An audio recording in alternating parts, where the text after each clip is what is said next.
Alright guys, this is Demon coming back for another round of Final Fantasy XIV. So we ended the previous episode out here in the outskirts of near the Observatorium. We just captured a merchant spot, a merchant that was working with the heretics, and we captured a heretic all by his lonesome. Luckily we're heading back in, we're going to talk to Alphino and see what in the hell Ilbert learned from that stupid guy.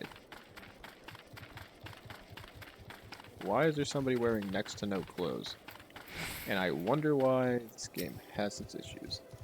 Captain Ilbert seemed confident that the merchant's resolve would swiftly crumble when pressed. If so, we should have new information ere long. As to whether it will bring us in close to learning the Ivy's identity, I'd rather not say. Given our adversary's cunning, I shall consider us fortunate if we are spared another wild dodo chase. The gods know we have more than enough to occupy our time as is.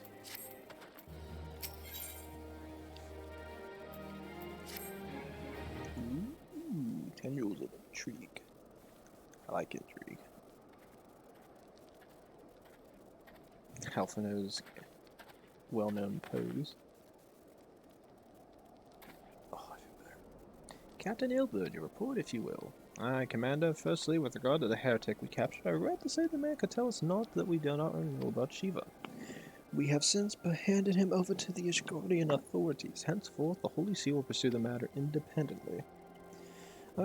Our inquiries concerning Ivy, however, proved more fruitful. We have ascertained the channel by which the heretics acquired their information on the shipment routes. Go on. You will recall the flame we first identified as being in the Ivy's employ. From him, we were able to trace a trail of conspirators, each taking us closer to his master. Alas, the trail came to an abrupt end. Fearing that the investigation had been compromised, we took the necessary steps to detain all suspected of conspiracy. There were 5 on our list, including a flame station at Renovant's Toll. Man's primary duty was to keep an inventory of donations from abroad, the particulars of which he would share with benefactors, thereby ensuring that needs did not go unfulfilled. By the virtue of his role, he was privy to the details of all shipments bound for the settlement. Needless to say, that included those originating from House Fort Home. He knew the precise route the caravan took, and he sold that information to a merchant. I think I can guess which one.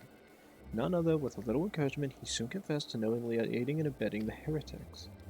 Well, that is one mystery solved at least, but what of Ivy? Are we any closer to prying off his mask? I dare say we are, Commander. Our relentless pursuit has forced him to commit a grave error.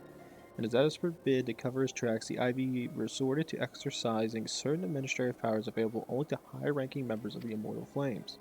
Consider this, then, our investigation is known to be to barely a handful of them. The field of suspects is greatly narrowed. You mean to say that the agent is among Robin's innermost circle? Someone who would have been with him since the Immortal Flames establishment? 'Tis the most plausible explanation. The infiltration likely occurred during the company's founding, with the groundwork for the act being laid beforehand. To slip into the position of authority unremarked and remain above suspicion all these years? I too was surprised, though I really should have not been. Of the 3 grand companies, Oldos was ever the most vulnerable to infiltration. Both Laminza and Gridani have long-standing armed forces that lent themselves well to the formation of the Maelstrom in the Order Twin Adder. To all intents and purposes, it was the same people, loyal ones, mind. Under the same leadership, only the banner was different. Not so the Flames. Oldo's military is made up of disparate orders, most of which were glorified mercenary companies that answered only to their own paymasters. Hardly an ideal environment in which to establish something as high-minded as a grand company. The difficulty Raban faced when founding the Immortal Flames are well known, even after he had convinced his fellow syndicate members to share the cost. There remained the small matter of finding enough bodies to fill the ranks. Indeed, given the pressing nature of the Imperial threat, that meant including every passing sellsword. Amidst the chaos of its founding, it would have been child's play to infiltrate the company. Good deal easier than now the Immortal Flames have ever been caught between conflicting interests, the public and the private. Though the Monitors ultimately agreed to support the organization's founding, 'twas not out of charity that they did so, but simply self-preservation. Hanail von Darnus' ambitions have been a little less apocalyptic. You may be sure that they would never risk applying Raban with an army. 'Tis but a wonder that they did not attempt to extinguish the flames the moment the danger had passed. Him, returning to the present. Even as we speak, our Doman allies are shadowing several high-ranking flanks, any of whom could be the Ivy. Desiring to deal a blow against the Empire, the refugees are eager to lend us their aid. I expect to hear from ere long. Very good. Pray you'll continue your investigation with the first. Meanwhile, the second attend to the unrest, the third can join the fourth in inspecting crystal shipments. If they notice anything unusual, I want to know about it. If Shiva is summoned in like manner to other primals, the heretics will look for further supplies. Understood, Commander. I shall send word to Sir Emmerich informing him of our success and identifying the heretics and betters. Hopefully the information will be of some use to the Ishgardians. It is time, Commander. Yes, I am aware. An emergency council of the Alliance leadership has been called. There have been developments in Garlean, it would seem. As Commander of the Crystal Parades, my presence has been requested. Would have you accompany me, Admin? As the realm's stoutest champion, it is only meet that you be present for the discussion. Oh, and the antecedent has already given her consent, lest you worry. Jesus, I talk too much. It's like when you reach that point where you just gotta go, air. Like me, you were doubtless eager to conclude our business with Iceheart, but until path to her inner sanctum is found, she will remain beyond our reach. Ophelia and Archons are sparing no effort to secure an alternate route. Until such time as they succeed, I suggest we give some thought to the realm's other problems. Should go head to Gordania in readiness for the coming council. Meet me at Nofika's altar, and we shall make our way to the Lotus Stand together.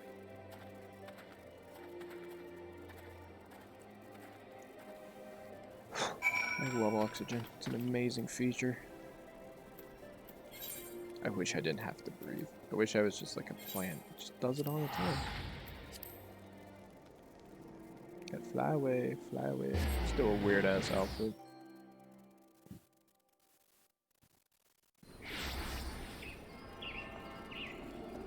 What the hell am I listening to? Alright. Why is there another person on that goddamn rock?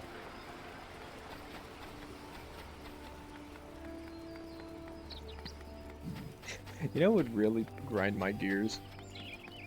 We get to a certain dungeon towards the end of Shadowbringers and I forget how to do it. I've done it a million times. I swear to God that one's embedded into my brain. My thanks for coming, Hydaelyn. When you stand ready, speak with the conjurer yonder. She will show us the Lotus Stand. No problem, no problem. Same one we always get to. It says silent. They're not silent. The Alliance leaders await you at the Lotus Stand. Will you be joining them now? Yeah, but why are you talking?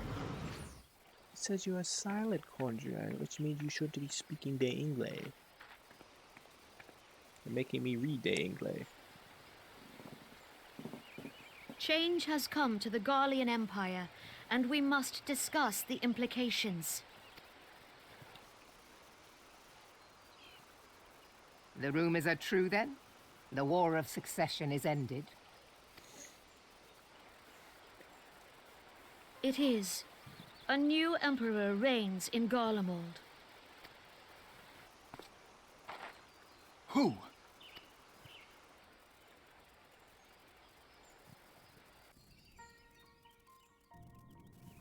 The birth and all too rapid expansion of the Garlean Empire is commonly attributed to the strategic brilliance of Solus Zosgalvis, yet he did not rule alone. Several members of the royal household also distinguished themselves during his reign.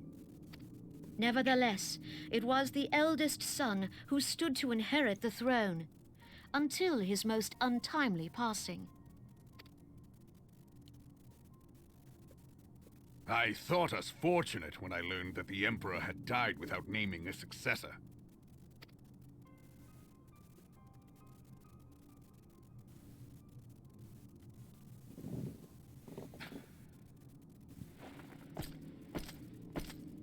Would that the Garlean Empire had died with him. Ah. I like the fact that he spit on his own father's grave.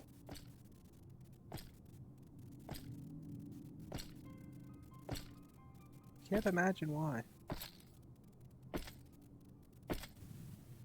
'Twas the grandson and his uncle who had the strongest claims, was it not?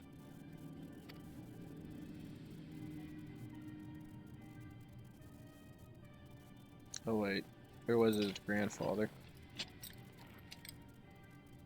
I don't remember. Indeed, yet claims count for little without the power to assert them. High Legatus Varus Ye Galvus is a respected military leader. Not so his uncle.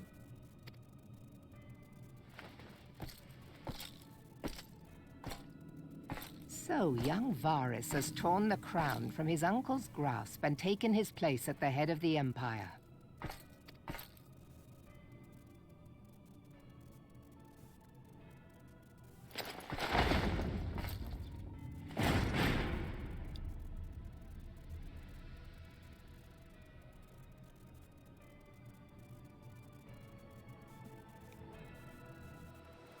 I bet they didn't find a voice actor for him yet, that's why he doesn't talk. Given the troubled nature of his succession, the new emperor will require time to seal his grip on power.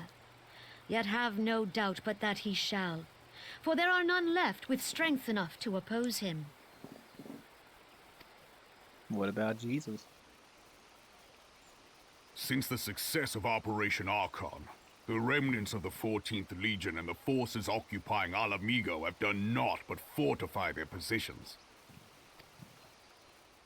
But you can be sure they'll be ready to march on us again, if their Emperor gives the word. When, not if. They say this Varys was so set upon Eorzean annexation that he spoke out against the Meteor Project. Plainly, the new emperor's intentions are of great concern to us all.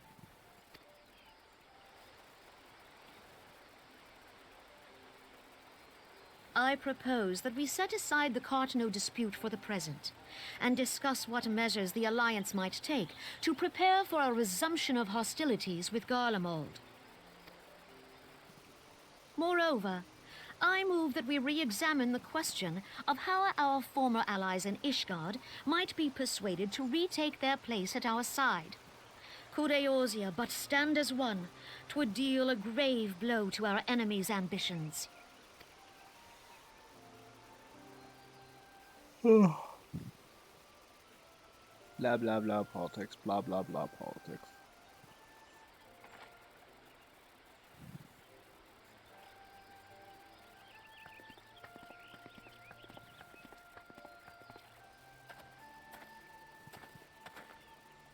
Well, I suppose we should be grateful that they have finally acknowledged the inevitability of Imperial attack. Who knows? They may even do something about it.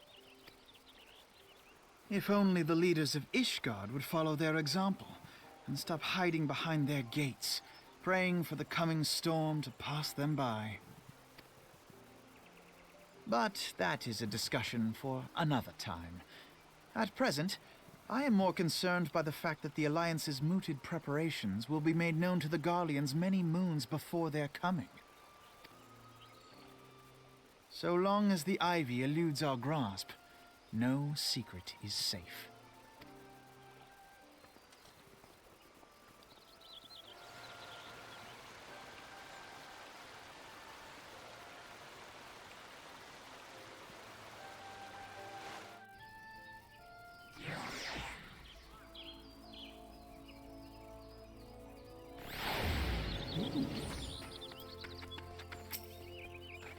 It has not escaped your notice that the nations of Eorzea are no longer near being of one purpose, despite their protestations to the contrary.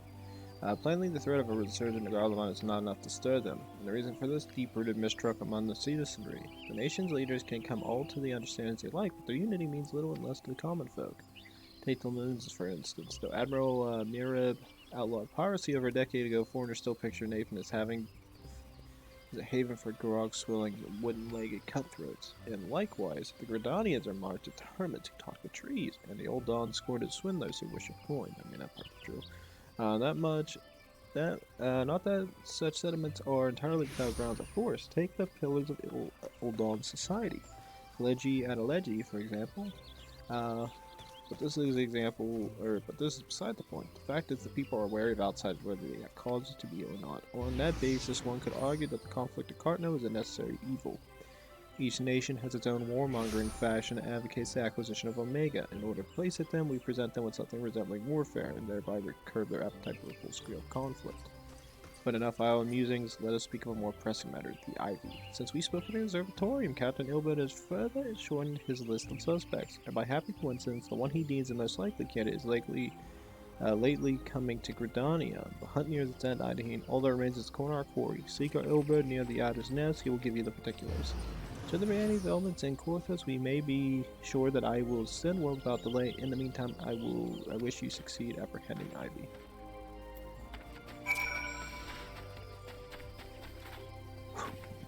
Talk, talk, talk. No breath. No breath for you. Oh, goddamn. Where the hell's Ilberd? Ah, there he is. Talking to himself. And a rock. My thanks for coming, Scion. Doubtless the commander has informed you, but we have unmasked the Ivy. From this point on, we proceed with extreme caution.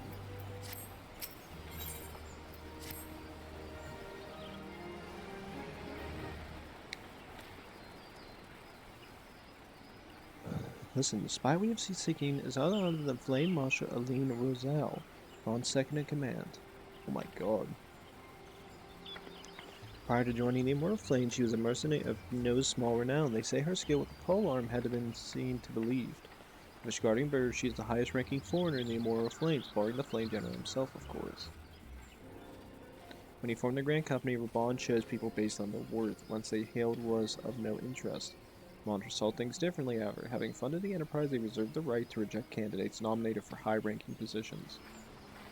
And 'twas no secret that they did not favor foreigners, as guardians especially, after the way the Holy See forsook the Alliance.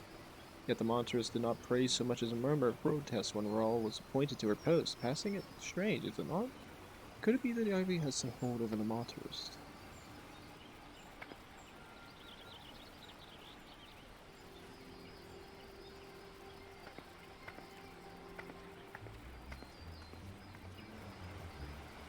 Oh. These revelations are secondary to our current mission. Of foremost interest to us is Rolay's presence here now. You may be aware, it is the duty of Flame Marshal to command the Immortal Flames and the Ascians of the Flame General. Although Braun attended the Council of Alliance leaders, she should have remained in the Hall of Flames. The woman has no business being in Gridania, yet here she is nonetheless. On some pretense, she is up to something, mark my words. Even as we speak, I have a dozen men trawling the Flames records for evidence of Rahl's guilt, but even if we catch her red-handed, we shall have all the proof we need. Which brings me to the plan. I have people watching the city gates, the airship landing, and the docks, every point of egress. She cannot leave without our knowledge. All that remains is to shadow her until she betrays her true purpose. Can I reply upon your eyes, Scion? Yeah, I guess. Saddening as it is. You have my thanks. Let us go then, and take care not to alert our quarry.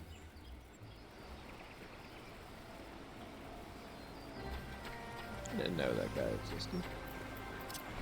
I keep forgetting about this woman. I actually completely forgot about this series of unfortunate events.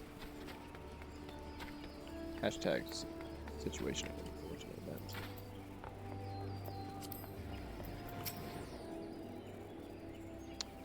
Relaine is headed in the direction of Blue Badger Gate with me, Scion.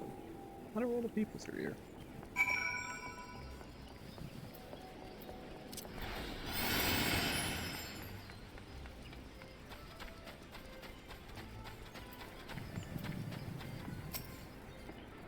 Rell's entered the Garlean Canopy, meeting someone in perchance, or could it be she's boarding an airship? Pray look for her within, if she's not on the upper floor. Try the landing area below. One of mine is stationed there, and she may have seen something. That means her name. I shall remain in here in case Rahl reappears.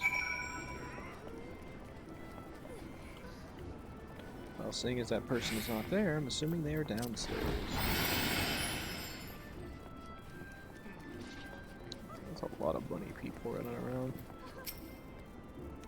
Zhed, such an unexpected pleasure brings you here. Ah, so should those that you say. How pleasant. No, she didn't come this way. I've noticed every pasture and none bore any resemblance. Well, don't let me keep you.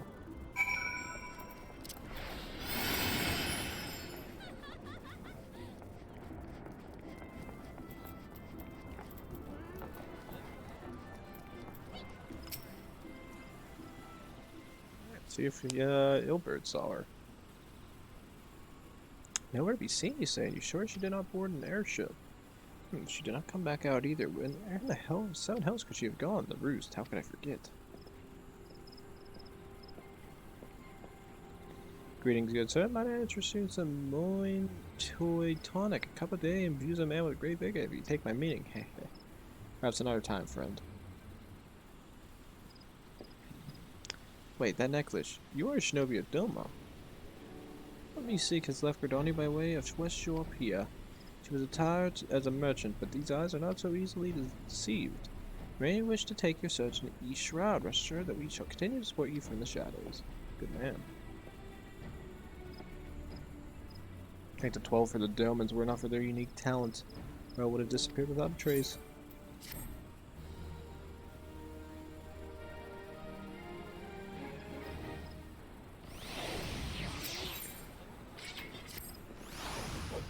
Our hunt leads us to these shrouds, Ion. I suggest we follow her as example. Take this ferry from West Shore Pier. Your Della's wish to make certain preparations. See to them while I go on ahead. I shall wait for you at Sweetbone Pier.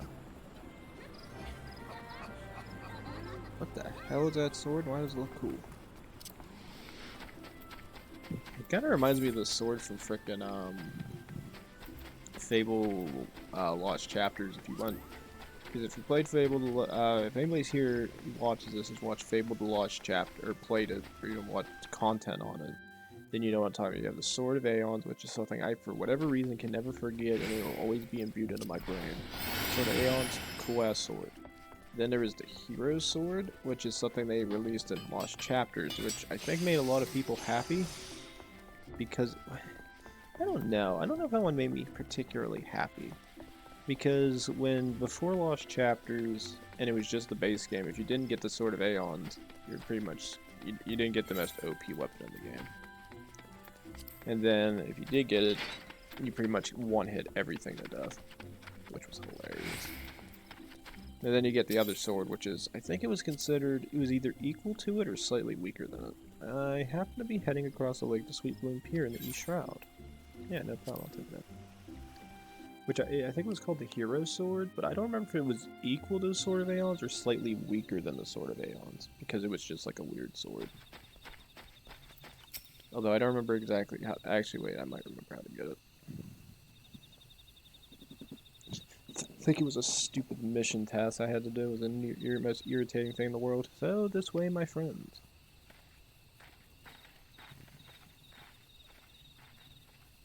I actually really want to play that game now. Your quarry makes for the Hawthorne Hut. If Royal is truly the one we seek, we can expect that she means to make contact with the Garlean masters there. Any explanation is in order. You are no doubt aware that the Garleans have their own method of communicating over great distances. While our ingenious friends at Garland Ironworks have provided us with devices which disrupt these communications, and we have stalled them around the city-states. In so doing, we have made it difficult for Imperial agents to correspond with their masters. Our world would thus have no choice but to rendezvous with your Imperial contact directly. Yet as well-known face in the Immortal Flame, she cannot move about Hydaelyn without being recognized. It would be only a matter of time before someone saw through her disguise. This for the reason I believe that she has chosen the Black Shroud for her clandestine meeting. The Elysian are a common sight here, and her comings and goings are not like those that turn any heads. My scouts tell the Garlean have sent agents with a mind to destroy the devices that such direct contracts are necessary. Fortunately, our shinobi have thus far been several rebuffing their efforts. This is it. We only need to make for Hawthorne's Hut and catch Raw in the act. Let's get going. Oh my god, I don't know why, but I'm getting an itch to play that game now. I don't know if I could ever play Fable Lost Chapters again. I played the ever-living hell out of that game. And even then, I don't know if I would go good or evil. Like my good and evil character pretty much resembled the same way. If my character was good, I eventually made him bald. If he was evil, I eventually made him, like, huge beard, like, ruined clothing, screwing around. Because that'd make this cool dark mage, but I don't know if you could die in that game actually or not. I think your character survives for as long as you want him to. Because the aging in that game is really stupid.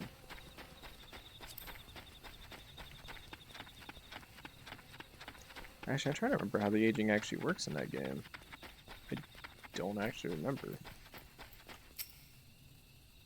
My people report that Corey is a part of a bramble patch.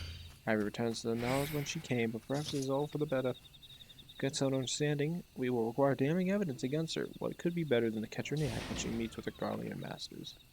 The countrymen of Ivy shall lie in wait for the shadows. Tread warily, my friends. The hell is that? 50 character, wow. Actually, wait a minute, I do remember that. Holy crap. Yeah, oh yeah, if I remember right, I think Fable Lost Chapters had it to where your character aged incredibly much faster than it should. Where in Fable 2, it was a little bit slower, I think, where your character aged, but I think you still age it in that game. But I liked Fable 1 the best, because it was funny. I kicked a lot of ass in that game. Early parts suck, though. Just beyond realms and a conversation with the individual clad in the manner of an adventurer. An imperial intermediary, no doubt. This is it, with me. We're gonna dab on a bitch. Ah, good. If we enter this area and magically enough nothing occurs, then I get a high-level kill.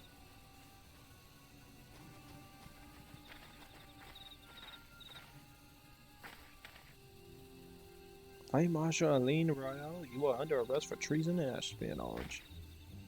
You are followed, you bloody fool.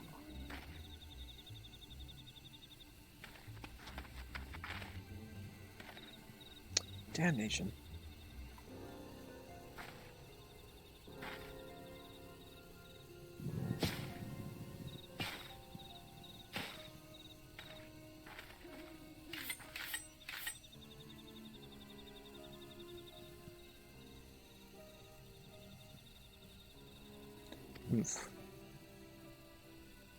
You are unarmed, my lady, and scarcely garbed for battle, but if you wish to fight, you are welcome to try.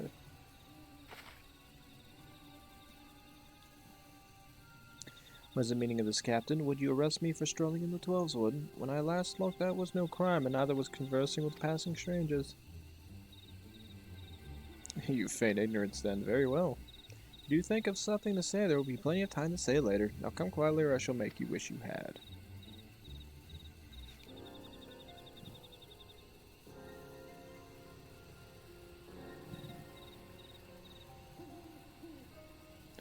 I'll offer you no struggle. After all, I've not to hide.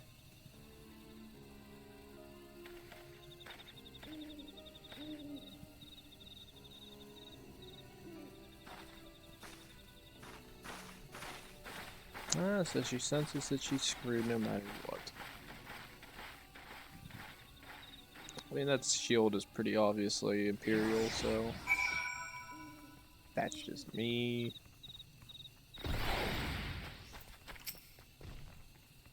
Eorzeans renown could not have hoped to escape by force. Despite her claims, her surrender does not bespeak innocence, but an awareness that her position is untenable. With the ivy thus uprooted, it is to be hoped that the tendrils she entwined around the immortal flames will gradually wither and die. Mayhap then the people will die what the Grand Company deserve, but let us speak at the present. If I may ask, what will you do now, Hydaelyn? I don't know. I'm gonna take a nap. So they all seek a way to Iceheart's sanctum. Then I dare say you are eager to return to the Rising Stones. Pray do not let me keep you. Fear not, my countrymen and I shall tend to the aftermath. You need not waste your talents here. And speaking of talents, you have considered training in the art of shinobi? You have the aptitude for it, I believe, so please give it some thought. Till next time, my friend. Me, a shinobi? I get to be a ninja? Yeah, I'm good. There's a lot of weird animals here.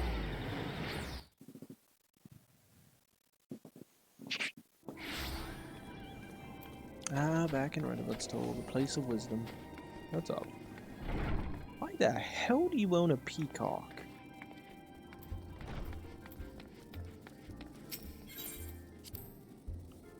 I just want to put my head in my hands. I just seen a peacock. Why is that a thing? Why is that a mount in this game? Who the hell needs a peacock?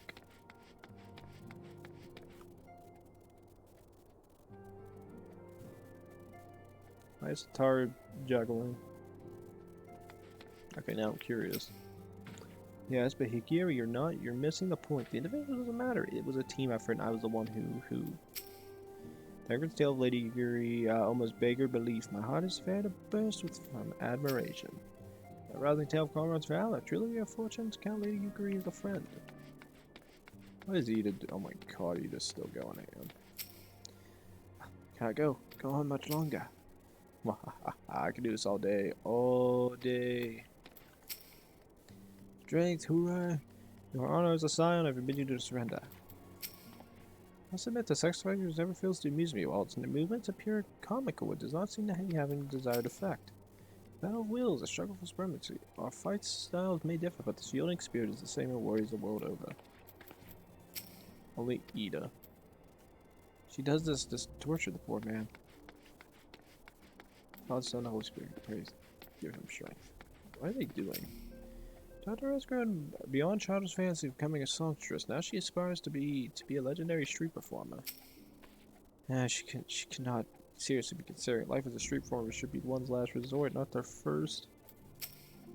Steady, steady, not bad, eh? With a little more practice, can earn a fortune at the Ruby Road Exchange. Oh my god.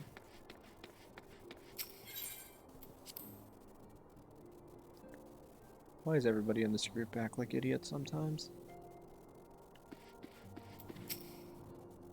Welcome back, Hydaelyn. I understand the elf know had a task for you. May I ask what it was? I don't know. Charges of treason and oh, I can scarcely believe it. Could there not have been some other manner of misunderstanding? No, it avails us not to dwell on it. Whatever the truth may be, we must trust the authorities to uncover it. Let us speak of another matter. I am pleased to report that we have made progress in our efforts to find a way into Iceheart's sanctum. Ooh, I like it. As you may recall, Iceheart used the Aetheryte in the depths of Snowcloak to teleport a short distance to the west, most likely to a sanctuary of some description. It is there that we suspect she means to summon Shiva using the crystal she stole from the House Fortomp caravan. The heretics believe that they are bringing about the second coming of their patron saint, but if, as we suspect, they mean to hold a summoning ritual of the kind employed by the beast tribes, it seems like that the results will be something more akin to a primal. Suffice it to say, they must be stopped, and to stop them we but first must surmount the obstacle that Iceheart has placed in our path. Ordinarily, it would have been a simple matter to tap into the established Ethernet and thereby follow her quarry. However, despite our best efforts, we have been unable to ascertain the position of the Aetheryte to which she teleported. Our prevailing theory is that she destroyed the second Aetheryte upon arrival, a reckless, desperate measure, but also an effective one. After discussing the matter at length with Yorion J, we've concluded that we lack the expertise to develop a solution, which is why we have called upon the aid of one who does possess expertise. A colleague of ours who is currently around to Renovit's Toll from Charlotte. Charlayan. She should be arriving within the hour, in fact. Since you are here, mayhap we could welcome her together. I am certain she would appreciate the gesture. Let us make our way to the northern gates and await her coming. Alright. However, we run into one very, very essential problem, folks. I am reaching the end of this episode, so as far as I am concerned, I have to unfortunately end it right now. Stuff as always. Ain't it fun? I do apologize for the ending, but I think we hit 30 minutes just now, so I are extremely close to 30, because I think I ended the last one around 20-something. So that's all I care about. 30 minutes have been reached. I am satisfied. You should be satisfied. Be satisfied. Be satisfied. That's how I think. But yeah, guys, of course, that's how I'm always thinking it, so please like, subscribe, leave a comment down below. When we come back, ladies and gents, we will go to the northern gates here at Renovit's Toll and see this, supposed Charlayan friend that, Menphilia wants us to meet, and see if we can find where Lady Iceheart is hiding within the massive Aetheryte network in Snowcloak. So I will see you guys next time. Thanks.